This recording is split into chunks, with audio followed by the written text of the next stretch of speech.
اللہ والوں کا دنیا سے چلے جانا، لیکن ایسے اللہ والے جو لوگوں کے دلوں کی صفائی کرتے ہوں، تطہیر کرتے ہوں اور اللہ سے ملاتے ہوں، اور وہ بھی گنے چنے چند ہوں، اس پر کیا کہا جا سکتا ہے سوائے آنسوؤں کے۔ بہرحال مفتی عبد المنعم فائز صاحب نے حضرت کی مختار الامہ پیر مختار الدین صاحب رحمہ اللہ کے حالات زندگی پر خاصا مطالعہ کیا ہے، وہ چند گوشوں کو تازہ کریں گے۔ مفتی صاحب کیا کہیں گے؟ بسم اللہ الرحمن الرحیم۔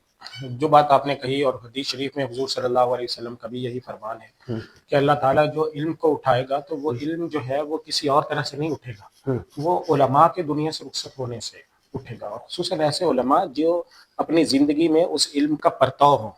کہ کتابیں تو دنیا میں موجود ہیں، قرآن موجود رہے گا قیامت تک، نہیں حدیثیں موجود رہیں گی قیامت کے قرب تک، تو علم کیسے اٹھے گا کہ جو علماء اس علم کو اپنی عملی زندگی کے اندر اپنا کر لوگوں کو دکھاتے ہیں کہ یہ ہوتا ہے علم، یہ ہوتی ہے سیرت، یہ ہے وہ اخلاق، یہ ہے وہ کردار، یہ ہے قرآن، تو وہ جو عملی نمونہ ہے نا وہ دنیا سے رخصت ہوتا ہے۔ اور یہ ایک حقیقت ہے کہ جتنی تیزی سے مشائخ، بزرگ، ہمارے علماء کرام، پھر خصوصاً وہ صوفیاء جو عملاً شریعت پر بھی عبور رکھتے ہیں، باقاعدہ مفتی ہیں اور تزکیہ نفس کرتے ہیں، لوگوں کی اصلاح کرتے ہیں، لوگ ان کے پاس جاتے ہیں، خانقاہ کی شکل میں وہاں بیٹھتے ہیں، اور کوئی بھی آدمی ان کے پاس جائے کہ مجھے اللہ کا نام سکھائیں تو وہ اس کے لیے ہمہ وقت دستیاب ہوتے ہیں۔ تو ایسی خانقاہیں پاکستان میں بہت کمیاب تھیں پہلے، اور ان میں سے بھی بڑی تیزی کے ساتھ اب آپ نے دیکھا کہ بڑی تیزی سے بزرگ رخصت ہوتے چلے جا رہے ہیں، اور اب انگلیوں پر اگر آپ گنے نا تو ایک ہاتھ کی انگلیاں جو ہیں وہ ختم نہیں ہوں گی، آپ اس سے پہلے آپ کو بزرگ جو ہیں وہ نظر آئیں گے کہ یہ رہ گئے۔ تو بیر شریف کی خانقاہ تھی، خالد شریف کی خانقاہ تھی، مفتی رشید صاحب کی خانقاہ تھی، حکیم اختر صاحب کی خانقاہ تھی، ڈاکٹر عبدالحی عارفی رحمہ اللہ کی خانقاہ تھی، پیر ذوالفقار نقشبندی کی خانقاہ تھی، اور اب یہ کربوغا شریف والے اس دور میں دیکھیں بچپن سے ہی ہم نام سنتے تھے کربوغا شریف کا، اور اس وقت سے ہی بڑی گمنامی میں وقت گزارا۔ سب سے بڑی چیز جو حضرت پیر مختار الدین شاہ صاحب رحمۃ اللہ علیہ کی تھی کہ انہوں نے بہت گمنامی میں اپنے آپ کو مٹا کے رکھا، شہرت سے بہت دور رہے، اپنا نام کہیں پر نہیں آنے دیا، اور وہاں پہ بیٹھے رہے اور جنگل میں منگل کر دیا۔ اب آپ تصور کر سکتے ہیں کہ ایک کوہاٹ اور اس کا اتنا دور کا ایک قصبہ، کوہاٹ، پھر ہنگو میں دیہات، کربوغا، پھر کربوغا سے بھی آگے ایک گاؤں میں آپ وہاں چلے جائیں، ایک زمانہ تھا، میں خود دیکھا، نہ بجلی نہ گیس نہ کوئی سہولت نہیں تھی، بالکل، لیکن مجمع ہزاروں نہیں لاکھوں کا،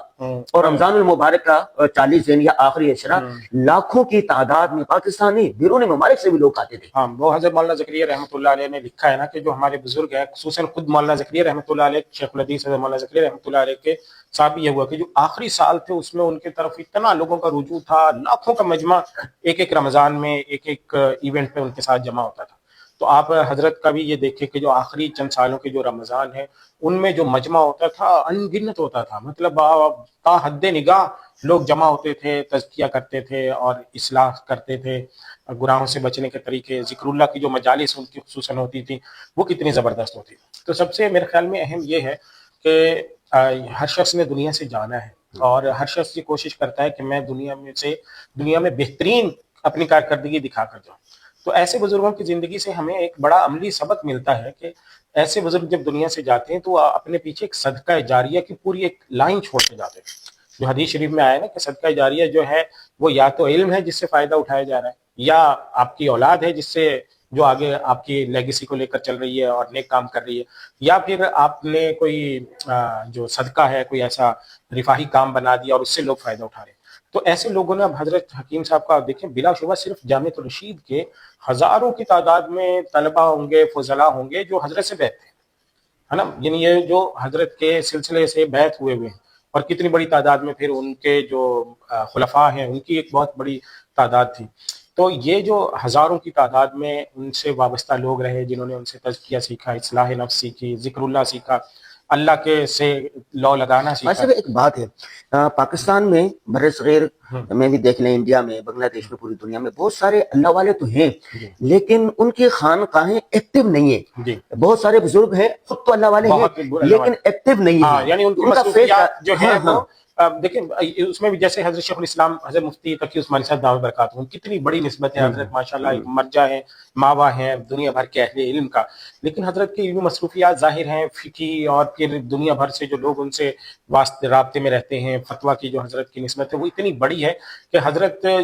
چاہ کر بھی جو تصوف یا خانقاہی سسٹم اور وہاں پہ مسترشدین بیٹھے ہوں اور ان کو اصلاح دے رہے ہوں اور وہیں وقف کر دیں، وہ نہیں کر پا رہے، کیونکہ حضرت کی ظاہر ہے کہ وہ جو فتویٰ کی جو نسبت ہے وہ اتنی بڑی اور ہمہ جہت ہمہ گیر ہے کہ وہ اس کے لیے، لیکن جو حضرت پیر مختار الدین شاہ صاحب رحمۃ اللہ علیہ نے کام کیا وہ یہ تھا کہ خانقاہ بنا کے بیٹھ گئے اور پھر اس میں آنے والے لوگوں کو اللہ سے جوڑا، دلوں کا بس زنگ جو لگا ہوتا اس کو اتارنا، حب جاہ حب مال، اس طرح کی یعنی خانقاہیں جس طرح سے حضرت مولانا اشرف علی تھانوی رحمۃ اللہ علیہ نے کارنامہ سر انجام دیا، اور بلا شبہ وہ ایک مجدد تھے اپنے اثر کے، اور اب بھی ان کی کتابیں اور ان کے مواعظ، ان کے ملفوظات آپ پڑھیں تو آپ کو ایسے چلتی پھرتی زندگی نظر آتی ہے، دین نظر آتا ہے اس میں۔ تو بالکل اسی طرح سے حضرت مولانا مختار الدین شاہ صاحب کے جب حالات زندگی کا آپ مطالعہ کریں تو حضرت نے جوانی میں علم دین حاصل کیا، اور سب سے بڑی چیز اس میں مجھے جو میں بڑا حیران بھی اس پر ہوا کہ حضرت جو ہیں وہ آئے تصوف کی طرف، دین کی طرف تبلیغی جماعت سے، اچھا یعنی تبلیغی جماعت میں پہلے لگے، تبلیغی جماعت میں جانے لگے، سہروزے چلے جو بھی ہماری تبلیغی جماعت کی ترتیب ہے اس میں لگے، وہاں سے اصلاحی نصاب یا فضائل اعمال پڑھی، وہاں تعارف ہوا حضرت مولانا شیخ الحدیث زکریا رحمۃ اللہ علیہ کا، پھر حضرت سے ملاقات کا شوق ہوا، پھر وہاں جا کر ملے، اور 20-21 سال کی ایج میں حضرت سے بیعت ہونے کے بعد پھر مدرسے میں آئے، اچھا پھر مدرسے میں داخلہ لیا، پھر 21 سال کی ایج سے پڑھنا شروع کیا، دورہ حدیث کیا، اور پھر تخصص کیا جامعہ دارالعلوم کراچی میں حضرت شیخ الاسلام مفتی تقی عثمانی صاحب سے۔ تو یعنی خود جوانی میں علم دین حاصل کیا، اور اس کے پیچھے کیا انڈورسمنٹ تھی؟ تبلیغی جماعت کی۔ تو اس سے ایک یہ بھی سبق ملتا ہے کہ تبلیغی جماعت کا جو حضرت مولانا الیاس رحمۃ اللہ علیہ کا جو اخلاص تھا، اس کا آپ صرف ایک فرد دیکھیں کہ جس کے بلا شبہ لاکھوں کی تعداد میں اس سے منتسبین لوگ ہوں گے، مسترشدین ہوں گے، پوری دنیا میں پھیلے ہوئے لوگ ہیں جو اس سے کسب فیض کر رہے ہیں۔ اچھا ایک بات اور مجھے نظر آئی حضرت کی خانقاہ میں، یہاں پر عالم بھی جاتا تھا، غیر عالم بھی جاتا تھا، تاجر بھی جاتا تھا، دیوبندی بھی جاتا تھا، بریلوی بھی جاتا تھا، کرکٹر بھی جاتا تھا، سیاستدان بھی جاتا تھا، یعنی ہر ایک کو اپنے آغوش میں لیے ہوئے تھے۔ جی، اور یہ دیکھیں ہمارے ہاں جو صوفیاء ہیں برِ صغیر میں، صوفیاء نے کبھی بھی نفرت نہیں بانٹی ہے۔ صوفیاء کی جو سب سے پہلی پہچان ہوتی ہے نا، وہ ہوتی ہے محبت، وہ ہے انکلوسیونیس، یعنی سب کو اپنے دامن میں سمیٹ لینا۔ اسی وجہ سے حضرت کی بھی پوری زندگی میں حضرت کا اگر چند ایک باتوں کا اگر ہم آخر میں خلاصہ نکالیں گے تو ان میں سے ایک یہ ہے کہ کسی کے بارے میں آپ غلط نہیں سوچیں، اس کے قول کی تعویل کریں، صحیح ہے، اس کی بات کی تعویل کریں، اور سب سے بڑی چیز جس کے اوپر حضرت کے وہ جو 6 پوائنٹس تھے ان پہ زور بھی دیتے تھے، کیا 6 پوائنٹ تھے؟ ان کے 6 پوائنٹس تھے نا حضرت کے، جن کے اوپر وہ گفتگو کیا کرتے تھے، کہ سب سے پہلے نمبر پر تو یہ ہے کہ توحید کی آڑ میں جو ہے وہ آپ نے توہین سے بچنا ہے، اور عقیدت کی یعنی عقیدت ہونی چاہیے، حضور صلی اللہ علیہ وسلم کی عقیدت ہے اور اپنے بزرگوں کی، لیکن عقیدت کی آڑ میں شرک سے بچنا ہے، یہ دوسرا نمبر تھا۔ تیسرا حضرت کا نمبر تھا کہ جو تحقیق ہے، تحقیق آپ کریں، لیکن اس کی آڑ میں اپنے بزرگوں پر تنقید نہ کریں کہ جی اب ہمارے بزرگ، اپنے بزرگوں پر تنقید کرنا یہ غلط ہے، تحقیق ہونی چاہیے لیکن اپنے بزرگوں پر تنقید نہیں ہونی چاہیے۔ چوتھے نمبر پر یہ کہ دینی شعبے جو ہے نا ان کا آپس میں تقابل نہیں ہونا چاہیے، آپ جس دینی نسبت سے جڑے ہوئے ہیں وہ بہت اچھا کام ہے، لیکن اللہ نے دین کے کاموں کو اتنا بڑا والیوم دیا ہے، اتنا حجم دیا ہے کہ آپ اکیلا آدمی سارے دین کے کام نہیں کر سکتا۔ اگر آپ تبلیغ سے جڑے ہیں تو آپ صرف تبلیغ کر رہے ہیں تو جہاد والوں سے آپ وہ نہ کریں، اگر آپ تعلیم سے جڑے ہیں تو اب آپ تصوف والوں پر تنقید نہ کریں، اگر آپ تحقیق سے جڑے ہوئے ہیں تو آپ کسی اور دوسرے تصوف والوں پر تنقید نہ کریں۔ تو یہ چوتھا پوائنٹ تھا حضرت۔ اور پانچواں پوائنٹ حضرت کا یہ تھا کہ اپنے اندر اخلاص پیدا کریں، اور چھٹا پوائنٹ یہ تھا کہ دین جو ہے نا وہ جد و جہد اور مشقت مانگتا ہے، اس وجہ سے دین کے لیے قربانی کا جذبہ آپ کے اندر ہونا چاہیے۔ تو یہ 6 بنیادی پوائنٹس ہیں جن پہ حضرت زور دیتے تھے۔ تو ان میں سے یہ جو چوتھا پوائنٹ تھا جس کا میں نے ذکر کیا کہ جب آپ دین کے ایک شعبے سے جڑ گئے ہیں تو اب اس کا تقابل دوسرے شعبوں سے نہ کریں کہ جی اب تعلیم سے جڑ گیا ہوں تو جو تبلیغ کر رہے ہیں وہ کمتر ہیں۔ وہ اللہ نے اخلاص پہ فیصلہ کرنا ہے، لوگوں کی بخشش کے فیصلے اللہ نے رکھے ہوئے ہیں، لوگوں کے دلوں میں اخلاص کے فیصلے وہ اللہ قیامت کے دن کرے گا، یہ ہمارے آپ کے دائرہ کار سے باہر ہے۔ آخر میں حضرت کی وفات سے علماء کرام کو، خانقاہوں کو، عوام الناس کو، ہر طبقے کو پیغام کیا ہے؟ پیغام دو پیغام ہے. سب سے پہلا پیغام کہ حضرت کی خانقاہ سے جڑنے والے جو تھے ان میں نوجوان نسل کی بہت بڑی تعداد. اس وقت میں جو بہت بڑا کام کرنے کی ضرورت ہے وہ ہماری جو نئی نسل ہے, کالجز یونیورسٹیز کے نوجوان ہیں, جس طرح آپ نے کہا پروفیشنلز ہیں, کمپنیوں والے ہیں, بزنس مین ہیں, اس طرح سے یعنی مدارس کے دائرے سے باہر جتنا معاشرے میں جتنی قسم کے لوگ ہیں, سیاستدان ہیں, کرکٹر ہیں, وغیرہ وغیرہ, سب کو جوڑیں, ایسے اپنے اندر وسعت پیدا کریں. آپ کا میسج ایسا ہونا چاہیے جو پورے پاکستان, پوری دنیا کے لوگوں کے لیے ہو. تو اس وجہ سے سب سے پہلی چیز یہ کہ نوجوانوں میں کام کرنے کا جذبہ ہونا چاہیے. دوسری چیز یہ کہ اللہ تعالیٰ نے ایک دن میں آپ کے سامنے آپ کا نامہ اعمال کھول کے رکھ دینا ہے. تو آپ کو اور ہمیں یہ ایک میسج بزرگوں کی زندگی سے ملتا ہے کہ ہم اس نامہ اعمال کو بہتر بنانے کی کوشش کریں کہ اللہ کل قیامت کے دن ہمارے سامنے یہ رکھے تو ہمیں اس پر فخر ہو کہ اللہ کے کچھ نہ کچھ اپنی بساط کے مطابق کوشش کر کے آئے ہیں, اپنے پیچھے ایک صدقہ جاریہ چھوڑ کر آئے ہیں, علم کی بہاریں چھوڑ کر آئے ہیں, اللہ سے لو لگانے والے لوگوں کی تربیت کر کے آئے ہیں, ایک صدقہ جاریہ کسی نہ کسی شکل میں چھوڑ کر آئے ہیں. میرے خیال میں ایک پیغام اور بھی ملتا ہے, وہ یہ ملتا ہے کہ حضرت نے جیسے بالکل اختلافات نہیں کیے, اتفاق کا درس دیا, محبت کا دیا.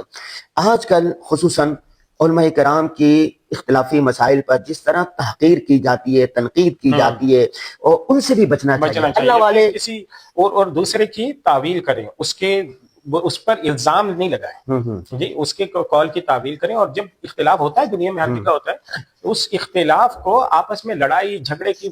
بنیاد نہ بنائیں. گالم گلوچ اس کی بنیاد پہ جائز نہیں ہے. ایک مسلمان کی توہین جائز نہیں ہے. شریعت نے منع کیا ہے کہ مسلمان جو ہے وہ لیس المؤمن بالطعان ولا اللعان ولا الفاحش البذیء, کہ مسلمان جو ہے وہ طعنہ دینے والا نہیں ہوتا ہے, لعنت دینے والا نہیں ہوتا ہے, فحش گوئی کرنے والا نہیں ہوتا.